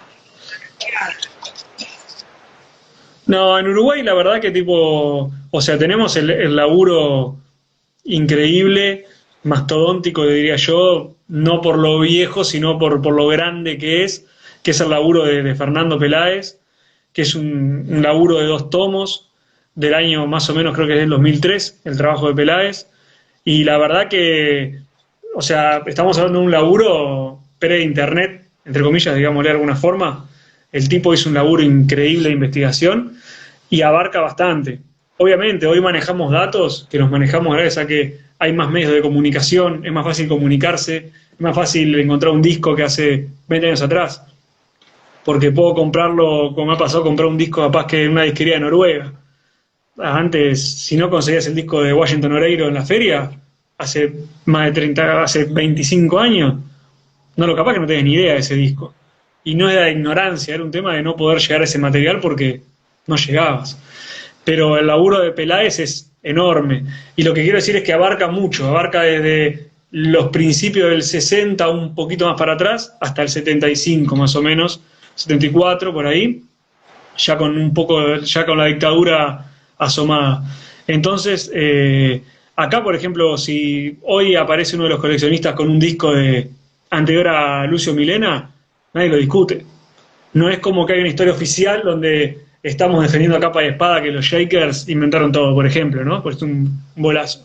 En realidad mañana caigo yo o cualquiera que dice, encontré una grabación de Rock Around the Clock del 54, hecha por Pepito no sé cuánto, y lo celebramos todos. O sea, quiero decir celebrando, quiero decir, bien, hay otra cosa nueva para investigar, o lo que sea, y se adapta, y la gente como que los que coleccionamos estamos como bastante en contacto, y es como algo que llama la atención y se acepta. Onda, bien, quiero decir, en el buen sentido, ¿no? No es tipo esa aceptación de decir, está, si no queda otra, es como que, qué bueno está. Gente como, por ejemplo, Tito Supersónico, que es el guitarrista de los Supersónicos, que hoy subió, que después se las comparto, subió una versión del Rock del Cencerro de Washington Oreiro, que es increíble. No sé si conoces el laburo de Tito, pero es un tipo que agarra y está grabando un montón de temas que capaz que no está la versión original en internet, pero está la versión de Tito. Obviamente es un tipo que está tocando hace años en los Supersónicos, la banda de surf más longeva en Uruguay, y Tito no para de grabar temas en la casa, ahí saca temas, y capaz que, ya te digo, llegan antes los temas a internet de Tito que del autor. Y está buenísimo, ¿no? O sea, a todos nos gusta eso, nos gusta como conocer, todos los que están coleccionando se copan, ¿viste? No hay una historia oficial a rajatabla, yo veo que vos subís algo y de repente tenés a 20 ahí que te están mordiendo la yugular porque está diciendo que el rock fue antes que la balsa y te quieren matar, ¿no? Acá no pasa eso, la verdad. Sí, por eso está bueno, creo, ahora la cosa peor que sí,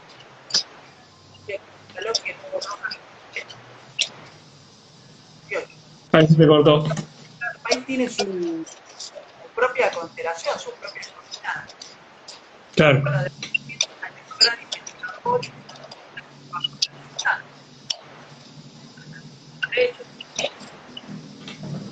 Ahí se te cortó, perdón. No, que después también está Pablo Paul. Ah, claro, sí, obvio, por supuesto, sí. Paul también es otro que viene haciendo un laburo de investigación, un laburo de investigación enorme desde hace años. También un tipo que investiga y tiene un montón de material. Un montón de material. Yo creo que a veces Paul no debe saber ni él lo que tiene, porque tiene tanto pero es un loco que también cualquier duda que tenés, cualquier dato, siempre está ahí él para ayudarte. Y es eso, en realidad los que coleccionamos e investigamos es como que hay una red que está buena, yo qué sé, o sea, es como que nos conocemos más o menos todos, nos pasamos discos, yo estoy buscando alguna cosa y si uno lo tiene, te la pasa para grabarla. No hay como mucho misterio en realidad, ¿viste? O sea, y también es eso, la verdad que creo que hay algún material y alguna información que todavía está un poco en pañales, ya te digo, por un tema de comunicación, de redes de comunicación que antes capaz que no había, no era tan normal, ahora hay mucha gente coleccionando, hay mucha gente levantando discos, que antes capaz que no lo hacía. Hay mucha gente más interesada en el rock uruguayo, que hace capaz que 15 años cuando yo empecé a coleccionar, no había. Entonces, está bueno eso porque también democratiza un montón y empieza la gente como a coparse de otro lado. No sé, no hay como, por lo menos yo lo vivo así, esa competencia este tiene este disco y yo no lo tengo y si me pide algo no se lo paso. No, yo qué sé, nos compartimos material, nos pasamos. Es como, hay discos que sabemos que están por ahí y no los tiene nadie, entonces cuando aparecen nos compartimos aunque sea un audio para conocer. Hace poco, por ejemplo, Paul pegó un disco de esta persona que les muestro que se llama Johnny Gorga. Era un crooner también de una orquesta que se llamaba la orquesta del Quinteto de Swing de Jaime Durán. Y el loco era como también fallecido, él falleció ya, pero el loco Johnny Gorga era como también, era más showman, no te diré rockero, pero más showman. Y hace una versión de Despeinada que es una locura esa versión. Muy rockabilly, un solo de viola increíble. Nadie lo conocía, o sea, lo conocíamos todos el simple, pero nadie lo había escuchado. Lo consiguió Paul capaz que hace 6 meses y nos compartió un audio y es una locura ese tema de Despeinada. Y grabó solo 2 simples, ese loco, ese que te muestro y ese que tiene Paul. Y lo compartimos, es como que se comparte la información y no hay como una historia oficial. Es más, la gente que investiga como Fernando alguien sube una foto que él no conoce y te pone, no lo conocía, no sé qué, está buenísimo. O sea, o vos le hablás por Messenger de algo, o le mandás un mensaje y el loco te contesta y está todo bien, ¿viste? No es que un tipo que defienda capa y espada una teoría y quiere que sea así, ¿viste? Eso está bueno. Y Lalo, no quiero que dejemos de hablar de los iracundos. Claro.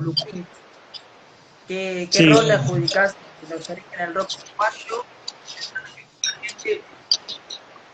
¿No?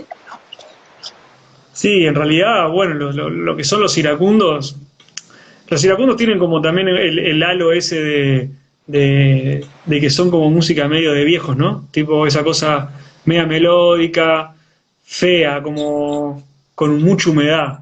Por lo menos era como yo tenía esa percepción de los iracundos antes de conocerlos realmente, ¿no? Pero ya con los Blue Kings, que graban un simple de forma oficial, después hay un par de Rodnos por ahí dando vueltas. Rodnos es un sello donde se grababa de forma independiente. Sondor, al revés. Vos ibas a Sondor, pagabas 100 copias y grababas con tu banda.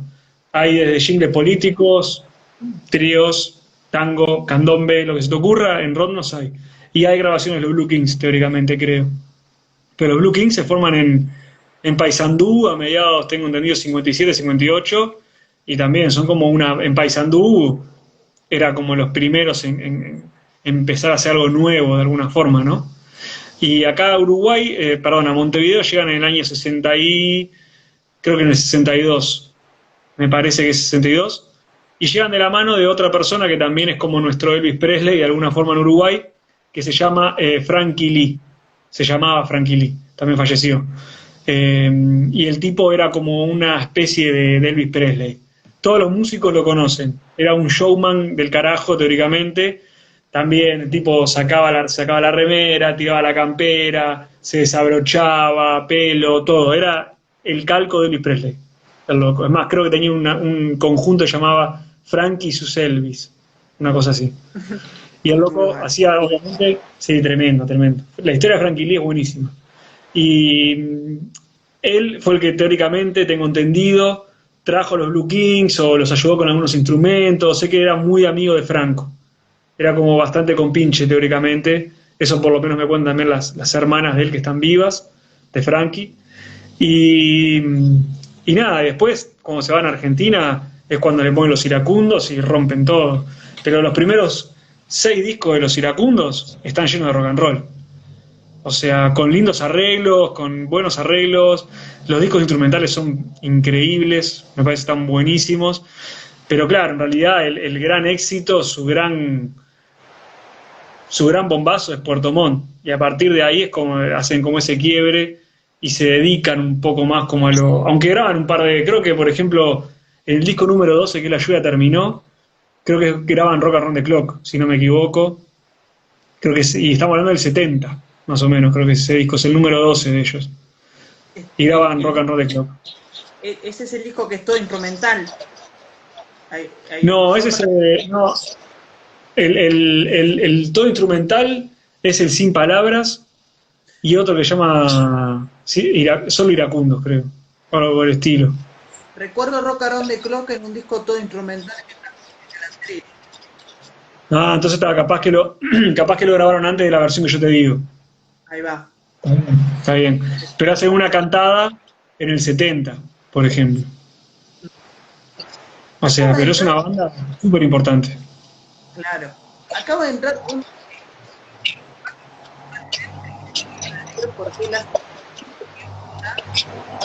¿Cómo? No te entendí.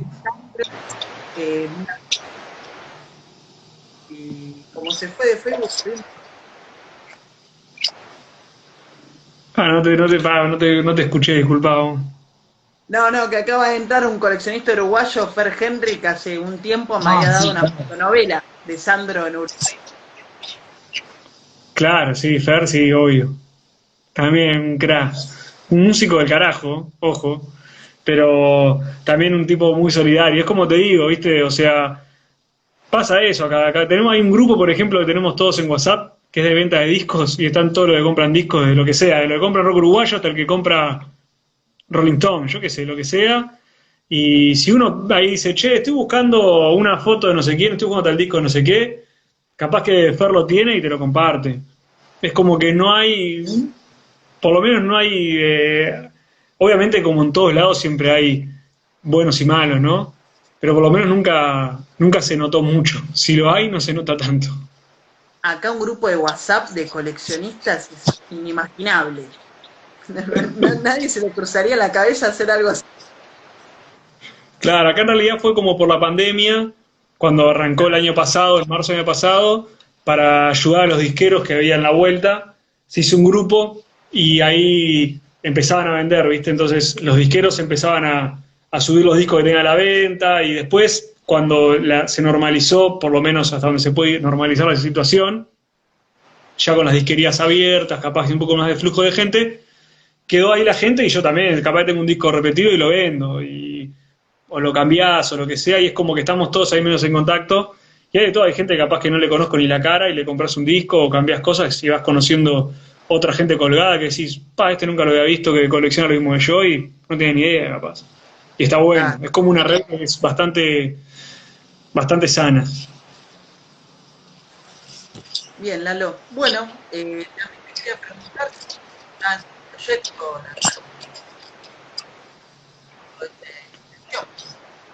Sí, en realidad ahora estoy como en un, no sé cómo decirle, pero capaz que sí, un proyecto, o por lo menos en una etapa de investigación y viendo para dónde va. Por lo menos es enmarcado en los 10 primeros años del rock uruguayo, que es lo marco desde el 55, con la edición de Lucio Milena, que vimos, hasta el año 65, que es la edición del primer LP de los Shakers. En esos 10 años hay un montón de bandas que grabaron y no grabaron, que creo que tienen que tener como un estudio un poquito más profundo de lo que capaz que existe, porque pasa muchas veces como, por ejemplo, para darte un ejemplo, los TNT o los Cuatro Brillantes. Entrás a internet y tenés 27 blogs que hablan de los TNT y los Cuatro Brillantes y lo único que hacen es repetir información nada más, ¿viste? Que muchas veces es incorrecta. Es como un recorte y pego de algo que se va pasando, y no hay como algo concreto, ¿viste? Una entrevista a uno de ellos que te diga, hicimos esto y esto, estuvimos en Argentina, grabamos tanto, o empezamos en tal año. Eso está faltando un poco, me parece, en algunos casos, no en todos, obviamente. Entonces, por ahora estamos como eso, recopilando información, haciendo entrevistas y ver para dónde llevarlo, ver bajo qué concepto lo lanzamos de alguna forma, a ver qué puede pasar. Ahora es eso, también estamos hablando de gente que ya está cumpliendo sus buenos años de vida, ¿no? Entonces es como que apurarse a registrarlos, una charla y registrarlos, porque cuando querés empezar a investigar algo de eso que pasó capaz que en el 57, ya digo, los cometas de Fray Bentos, hay uno vivo nada más. O sea, estamos en una orquesta de 10 músicos y hay uno vivo. Entonces es como que, por lo menos ahora mi objetivo es encontrar esas orquestas o encontrar esos conjuntos y hacer una entrevista o dos a los que haya vivos y después veré. O sea, mi idea obviamente estaría buenísimo un libro, me encantaría. Pero ahora por lo menos me parece que estoy como en una etapa de recolección de información, después veremos. Claro. Exactamente. Total, así que, primero contra el reloj biológico. Total, salado. Y también recolectando información porque me parece que a veces estamos hablando de épocas del rock uruguayo que no hay tanta información, algunos supuestos. ¿Viste? O sea, yo ahora te puedo decir, sí, la grabación más vieja que yo tengo de rock uruguayo, la primera, es esa de 1955. Capaz que si yo no me pongo a ver el catálogo de Sondor para atrás, que obviamente lo estoy haciendo, no sé si en el 54 no me cruzo con otra grabación de repente que no es un rock, pero te graba un cover de algo que medio que te descoloca ahí. Entonces es como, ese tipo de investigaciones no se están haciendo, por lo menos tan tajantemente. Que capaz es un poco de loco, pero me parece que la única forma como de decir, este disco es el primero, no hay otro anterior. La única forma es hacer de vuelta el catálogo de Sondor para atrás, por lo menos hasta el 53. Y encontrar los catálogos de Sondor no es fácil, no están en todos lados, Sondor tampoco tiene como esa información muy ordenada, entonces es como un laburo como bastante complejo también de hacer, de llevar a cabo. Porque no todos los coleccionistas capaz que le interesan los 78. Entonces, encontrar discos de 78 es difícil, en buen estado más difícil, y más de la numeración a partir del 57. O sea, acá tuvimos 78 hasta el 62, más o menos el 61, y es bastante difícil dar con los 78 de la última etapa. Por un tema, obviamente, de que imagino que en el mercado no se vendían tanto y es muy difícil. Claro. Yo tengo un lote de 78 que me regaló un amigo uruguayo, justamente en este periodo, pero son ediciones de Argentina en Uruguay. Lalo France, Rocky Pontón, Mariquita Gallegos, Sí, bueno, se ven mucho también ediciones argentinas, se ven abundantes. Te he mandado, tipo, por ejemplo, Eddie Pequenino, se ve. O sea, tengo discos de 78 de Eddie Pequenino, editados por Sondor, y está ahí, o sea, se editaba mucho de Argentina también. A propósito, vos me habías comentado que música uruguaya influencia. Sí, por ejemplo, era el cantante de Los Cocodrilos Blancos, esta banda de Florida, esa orquesta de Florida, te digo. Cuando le pregunté lo que escuchaban, obviamente me dijo, bueno, Elvis, Bill Haley y Eddie Pequenino. Y quedé como medio, o sea, que me dijera como Eddie Pequenino como una influencia, o por lo menos para él, o sea, que el nombre estuviera, es como, está bueno eso, también muestra un poco esa comunicación que había bastante fluida, sonaba Eddie Pequenino acá. O sea, porque si Sondor lo estaba editando, no es un disco que no se vea. No te digo que te lo cruzas todos los días, pero es un disco que cada tanto aparece un Eddie Pequenino por ahí, dando vueltas. Eddie Pequenino solo y su orquesta, o Eddie Pequenino, Eddie Pequenino y los Rockers, o Mr. Rock y sus Rockers. Creo que es también el que aparece por ahí, en esa forma. Pero sí, Eddie Pequenino aparece, como también Billy Cafaro aparece cada tanto, por ahí se ve alguno vendiendo un disco de Billy Cafaro. Eran cosas que se editaban. Estaban los 5 latinos por todos lados.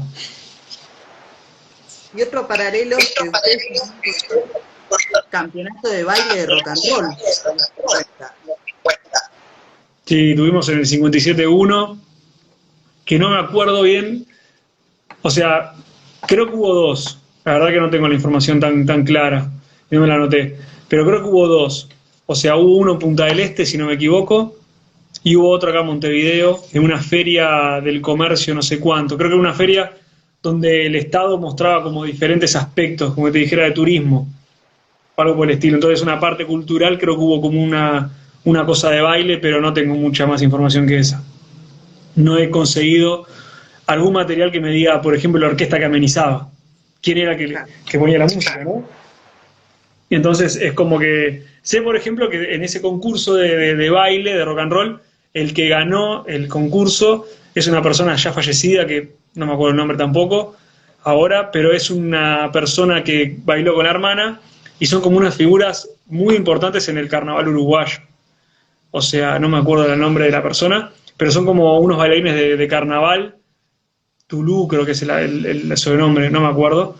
Y fueron los ganadores de ese concurso de carnaval, que también he tratado de ubicar por lo menos algún familiar o algo, pero no he tenido suerte todavía.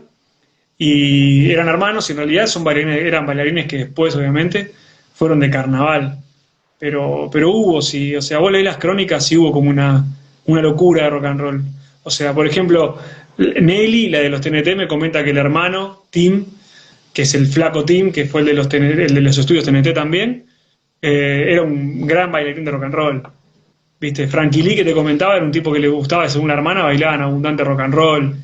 Era como algo que tuvo su pegada fuerte en realidad. O sea, Tim, por ejemplo, me cuentan que Tim de los TNT era un tipo que le gustaba muchísimo el rock and roll. La hermana me cuenta eso, ¿no? Era un tipo que le gustaba mucho. Bailaba rock and roll, le gustaba mucho. Tengo un par de fotos de los TNT de esa época donde lo ves y tiene como un luquete muy rockabilero. Jopito, las expresiones de la cara, es como que te das cuenta que el tipo estaba curtiendo algo de eso, ¿viste? Las vestimentas, creo que hay una vestimenta de ellos que es bastante rockabilera cuando está en Argentina, creo que es en el año 62, 61 me parece, no es que sea rock and roll, pero tiene como un aspecto muy, no sé cómo decirlo, yo por lo menos lo veo y digo, esto es bien de esa época, es bien que alguno de estos curtía eso seguro, ¿viste? O sea, no estaban para otra. Nelly, por ejemplo, le gustaba mucho el jazz, en realidad, le gustaba más cantar jazz. Cuando vino acá, ¿cómo es? El cantante de jazz que no me sale el nombre, Warner for World, Luis Antro, no me sale el nombre. Cuando vino acá al Cine Plaza en el 57, ella lo fue a ver porque era como su gran influencia musical de alguna forma. Le gustaba más para ese plan, ¿viste? Pero los hermanos creo que eran mucho más rock and rolleros. Claro. Y ahí tenemos un llamado a la solidaridad con el TNT y su historia, que tiene que ver con un guitarrista, que si alguien sabe, hablamos de Roberto Améndola, quien había sido guitarrista de Johnny en el rock del Fontón, hace la intro que es bueno, además de él, alguien sabe de Roberto Esperanza, que hemos quería muy lindo. Sí, hay que encontrar a Roberto porque además es como que yo te digo, los guitarristas de los TNT, de los que yo pude entrevistar, ninguno fue a la gira, ninguno sabe nada de la gira. Y Nelly mismo me dijo tipo, sí, el que nos acompañó es Roberto Améndola. Que de Roberto Améndola no hay pista, como decís, estaría buenísimo encontrarlo, la verdad. Pero nada, en realidad los dos guitarristas que yo pude entrevistar de los TNT son los hermanos Adi, Alfredo y el otro no me acuerdo del nombre, que estaba viviendo en Argentina, los dos hermanos, que son dos guitarristas del carajo. Siguen, Alfredo creo que grabó en RCA un simple solista, estuvo metido mucho en el tango con una persona muy grosa de tango allá en Argentina, que no recuerdo el nombre tampoco, mi memoria no es la mejor a veces, y nada, o sea, Améndola, Nelly se acuerda de él, dice que es un gran guitarrista, que los acompañó y todo, pero nunca más supo nada de él. O sea, y los hermanos Sadi tampoco lo conocen. Ellos mantienen en realidad de que cuando se fue el último de los hermanos Sadi de los TNT, entró a tocar un guitarrista de la banda de Mariano Mores, creo que es. Entró a tocar un pibe que tocaba la guitarra ahí. Nunca me mencionó a Méndola, así que capaz que son los hermanos Sadi, este pibe de la orquesta de Mariano, y después vendría Méndola, digo yo. Es lo que me parece a mí. O sea, que los acompañó en la gira lo sabemos por la hermana, por Nelly y por Johnny, que lo reconoció en las fotos de la gira. Exactamente. Así que sí, va a aparecer. Buscar algún pariente, ¿no? En el caso de que acompañe más en este mundo. Interesante. Bueno, claro,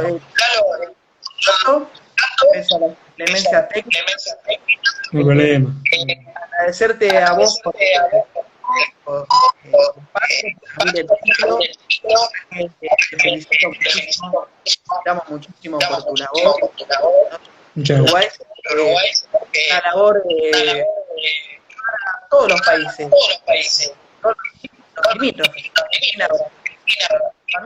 países que sus historias. Nosotros nos vamos enseñando de nuestros países.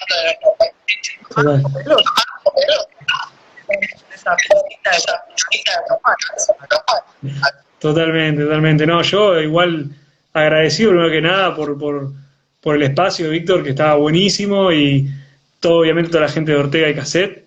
Así que nada, la verdad que me parece espectacular que se esté armando a partir del audiovisual. O sea, creo que antes estaba toda esta conexión, o por lo menos vos estabas como armando todo el puzzle, y creo que el audiovisual fue como un punto de inicio donde se hizo mucho más evidente de que hay un montón de gente que está laburando para empezar a conocer realmente la historia de su país musical, ¿no? O sea, que está bueno. O sea, yo creo que capaz que en Argentina, como a vos te pasa, es un caso, no sé, extraordinario, pero yo creo que a veces la historia musical de los países no se conoce simplemente por un tema de ignorancia, pero ignorancia no quiero decir ignorancia de ser un ignorante, sino ignorancia porque hay materiales que es imposible llegar si uno no está metido en el tema. O sea, es imposible pretender que el almacenero de la esquina conozca el disco Washington Oreiro y el rock de Cencerro. No porque soy ignorante, sino porque ignora ese material porque no está a su alcance, nada más. Entonces creo que es parte de nuestro laburo como... Nuestro laburo no sé, pero por lo menos que estamos colgados con esto, difundirlo lo más posible. Para que el almacenero, si tiene ganas de conocer a Washington Oreiro y se cruza con... Dice, ¿qué tiene que ver Oreiro Natalia con Washington Oreiro? Y se le cruzan los cables, pueda encontrar el rock del Cencerro. Eso no lo dijimos. Bueno, eso por ejemplo en realidad tengo entendido que es el hermano del bisabuelo de Natalia. Bien, no es tan lejano, ¿eh? No, no es tan lejano. Es más, en el documental de Netflix de Natalia Oreiro, cuando habla el padre, que creo que es Carlos Oreiro, es igual a Washington Oreiro. Igual, es igual. Yo pensé que era el abuelo en un momento, después, confirmado, te puedo decir que por la propia Natalia es el hermano del bisabuelo. Bien. O sea, pero nada, creo que es eso. Nuestra labor, por lo menos, tiene que estar el que le apasiona el poder compartirlo. Si no, no tiene sentido. Si no, te quedan los discos guardados en el estante y el día que te morís, te los van a tirar a la basura.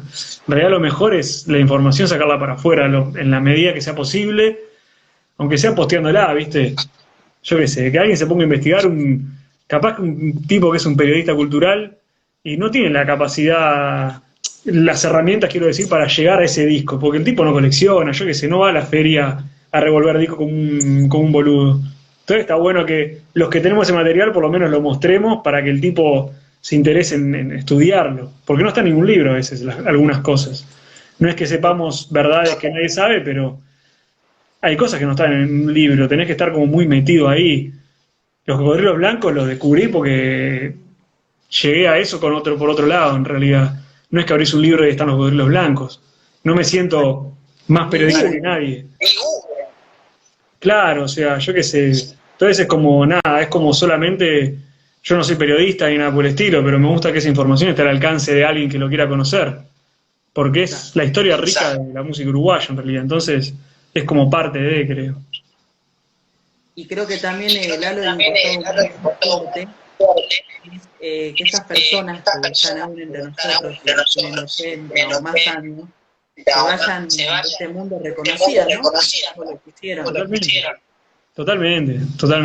Son parte de y tienen que tener su lugarcito donde lo tienen que tener en la historia. O sea, algo hicieron. Capaz que ellos no lo notan, porque pasa mucho que vos hablas con esa gente y no se da cuenta mucho de eso, en realidad.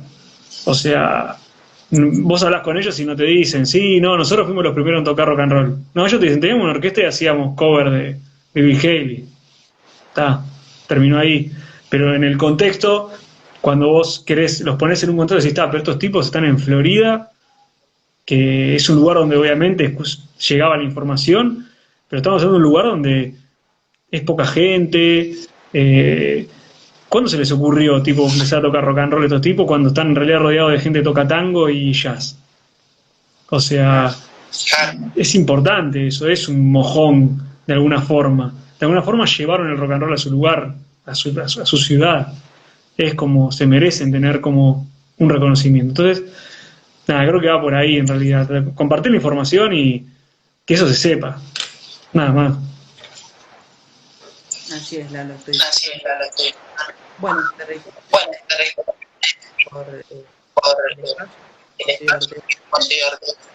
vamos cerrando acá. Mientras voy a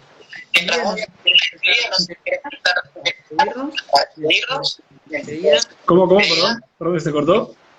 No sé si quieres ir pensando un temita mientras voy haciendo la Podemos poner la nueva ola uruguaya. Ya que no lo nombramos, que para mí es un fenómeno, voy a poner a Teddy. Teddy era parte del elenco del Smokey Club. Después, con el tiempo, formó parte del elenco del álbum. Que también el álbum estuvo en Argentina, en un programa, tuvieron como su segmento en Argentina, junto a la nueva ola de allá, año 64. A él le llamaban el muchacho del jopo, porque era un guachito que tenía capaz que 16, 17 años y tenía tremendo jopo. Por lo menos entonces era como su signo, su característica principal era esa, el muchacho del jopo, Teddy. Así que vamos a irnos con ese, si te parece bien. Buenísimo. Teddy, el mismo día que Teddy, aparte. ¿Cómo? El mismo día que Teddy.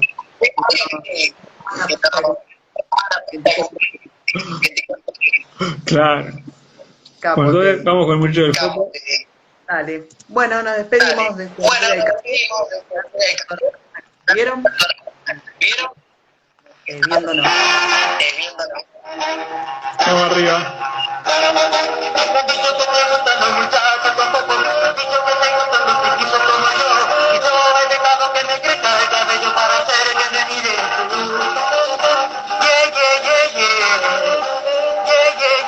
Ahora los muchachos se burlan de mis ojos y mi cabello corto, yo ya no tengo más, porque he querido darte a ti una sorpresa y tenerte siempre junto a mí. Yeah, yeah, yeah, yeah. Yeah, yeah, yeah, yeah. Ahora que mi cuerpo calla y debieras hablarme de amor. En vez querida, me eres indiferente y no puedo conquistarte aún. Yeah, yeah. Me han dicho que te gustan los muchachos con copos, me han dicho que te gustan los tipos como yo, porque entonces te burlas de mi cabello largo y no quieres saber nada de mí.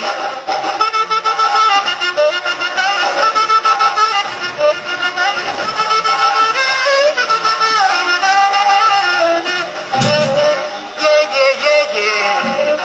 Yeah, yeah, yeah. Ahora los muchachos se burlan de mi copo y mi cabello corto, yo ya no tengo más, porque he querido darte a ti una sorpresa y tenerte siempre junto a mí. Yeah, yeah, yeah, yeah.